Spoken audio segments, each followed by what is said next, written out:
내가 세상에 화평을 주러 온 줄로 생각하지 말라. 화평이 아니요 검을 주러 왔노라. 내가 온 것은 사람이 그 아버지와 딸이 어머니와 며느리가 시어머니와 불화하게 하려 함이니 사람의 원수가 자기 집안 식구리라.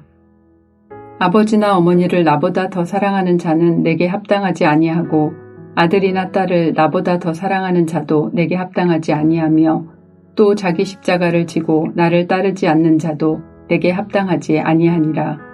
자기 목숨을 얻는 자는 잃을 것이요 나를 위하여 자기 목숨을 잃는 자는 얻으리라. 너희를 영접하는 자는 나를 영접하는 것이요 나를 영접하는 자는 나를 보내신 이를 영접하는 것이니라.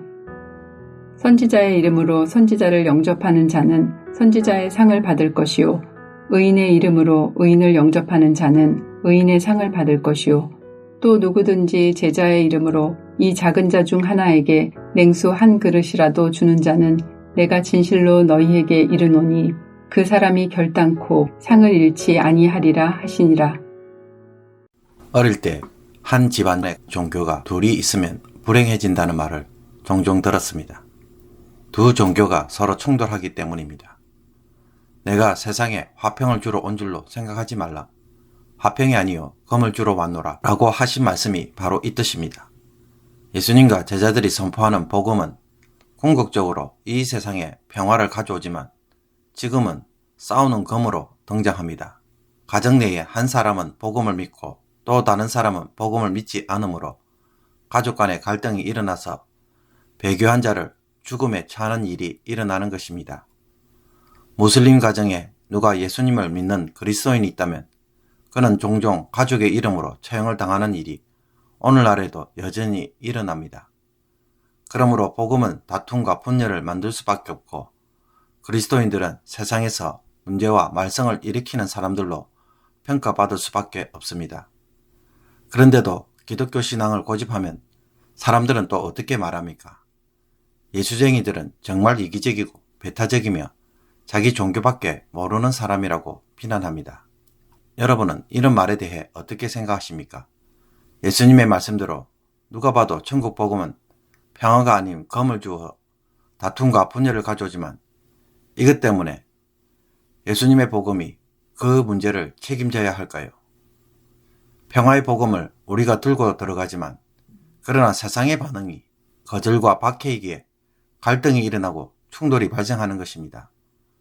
복음이 문제가 있고 복음이 배타적이고 복음이 이기적이기 때문에 일어나는 것이 아닙니다. 그런데도 정작 책임은 누구에게 전가하는 것입니까? 예수님이 전하는 복음을 도리어 탓하는 것입니다. 복음이 문제가 있다는 것은 잘못된 판단입니다. 제자들이 전하는 천국 복음은 가족 간의 불화를 가져오고 서로 나누게 만듭니다. 거절과 수용, 이런 나눔은 그 자체가 심판이 됩니다. 그러므로 복음 자체가 세상에 심판을 가져오는 일을 하고 있습니다. 제자는 복음의 이런 성격을 잘 알아야 합니다.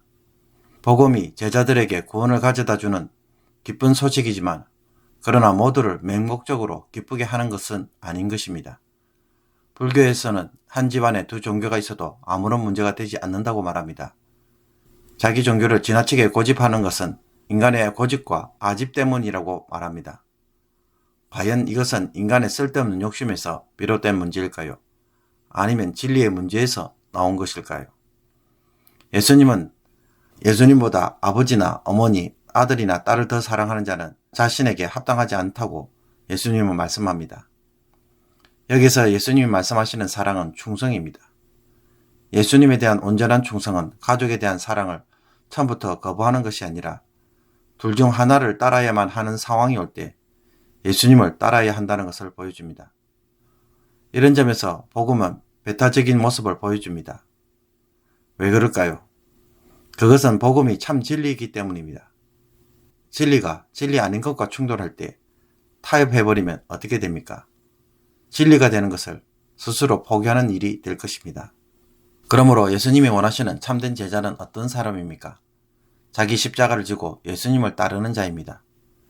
예수님이 말씀하시는 자기 십자가는 근본적으로 죽음을 상징합니다. 제자가 자기 목숨을 지키려고 안간힘을 쓰며 타협한다면 과연 그 사람이 주님을 따를 수 있을까요?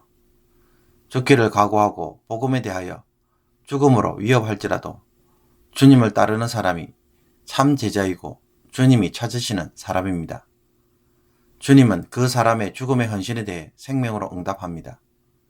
이런 응답은 제자들에게 냉수 한 그릇이라도 대접하는 자들에게도 그 섬김으로 인해 보상이 주어지고, 제자들을 영접한 자들은 예수님과 하나님을 영접한 자들로 간주합니다. 이 모든 것을 다시 정리해보면 예수님이 기대하시는 제자의 모습은 어떤 것입니까? 세상과의 불화를 기꺼이 감수하는 자들, 자기 목숨을 내놓고 수치와 부끄러움을 개의치 않을 정도로 주님을 더 사랑하는 자들입니다.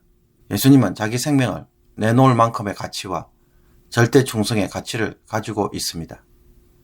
이것은 너무나 커서 자기 가족과 비교할 수 없고 나의 생명과도 비교조차 할 수 없을 만큼의 큰 가치입니다. 외국의 어떤 괴짜 축구 선수가 바닷가에 있는 휴양지에 놀러 갔다가 누가 오토바이를 몰고 바다에 뛰어든다면 그 사람에게는 2,000불을 주겠다고 제안을 했습니다. 황당한 얘기에 전부 무모하게 달려들다가 바다에 빠져 죽을까봐 아무도 나서지 않을 때 한 사람이 자기가 하겠다고 하면서 오토바이를 몰고 바다에 뛰어들어서 결국 그 돈을 받았습니다. 자기 오토바이가 800불짜리인데 바다에 빠지면 남는 돈이 얼마입니까? 1200불이 더 생기기에 아무리 생각해봐도 남는 장사였습니다. 그래서 기꺼이 그 일을 했다고 합니다. 그렇다면 누가 죽음을 기꺼이 각오하고 주님을 따를까요? 생명보다 더 귀한 분이 예수님임을 깨달은 사람, 천국 복음이 자기 인생의 최고의 목적이 된다는 것을 안 사람, 예수님이 이루려는 천국이 하나님이 사람에게 요구하는 진정한 삶이라는 것을 발견한 사람은 기꺼이 그렇게 할 것이고 예수님의 제자가 되려고 할 것입니다. 이 목표 앞에 그 어떤 것도 타협하지 않고 달려갈 것입니다. 그러므로 우리가 참된 제자가 되기를 원한다면 무엇이 재발견되어야 되겠습니까? 예수님의 가치가 재발견되어야 할 것입니다. 주의를 지키지 못할 정도로 형편없는 예수님, 급한 일 앞에서는 너무나도 쉽게 타협해버리는 예수님의 가치를 가지고 신앙생활하는 제자가 되지 않도록 오늘 이 말씀 앞에서 예수님의 가치를 다시 회복할 수 있기를 원합니다. 그래서 예수님이 정말 내 삶에 높임을 받을 수 있는 그 날이 될 수 있도록 이 말씀을 통하여 도전하시는 성령의 음성을 듣고 따르기를 원합니다. 기도드리겠습니다. 하나님 아버지, 예수님을 믿지만 세상의 가치 아래 둠으로 언제나 타협의 대상이 될 수밖에 없는 예수님이 더 이상 되지 않게 하여 주옵소서. 나의 생명보다 더 귀한 예수님을 다시 발견하게 하시며 그 주님 때문에 천국 복음의 삶을 날마다 살아가는 신실한 성도가 되게 하여 주옵소서. 세상이 너무 강하고 내가 연약해서가 아니라 내 안에 예수님이 너무 작아서 타협하고 있음을 회개합니다. 우리의 눈을 열어주셔서 내 삶으로는 감동조차 할 수 없는 영광의 크기와 넓이와 깊이를 경험하게 하여 주옵소서. 그래서 더 이상 곁길로 가지 않고 어떤 유혹도 이기는 참된 제자의 삶을 반드시 살아갈 수 있게 하여 주옵소서. 주님보다 더 사랑한 것이 무엇인지 깨닫기를 원합니다. 오늘 내려놓게 하여 주옵소서. 삶의 우선순위를 바로잡는 하루가 되게 하여 주옵소서. 예수 그리스도의 이름으로 기도하옵나이다. 아멘.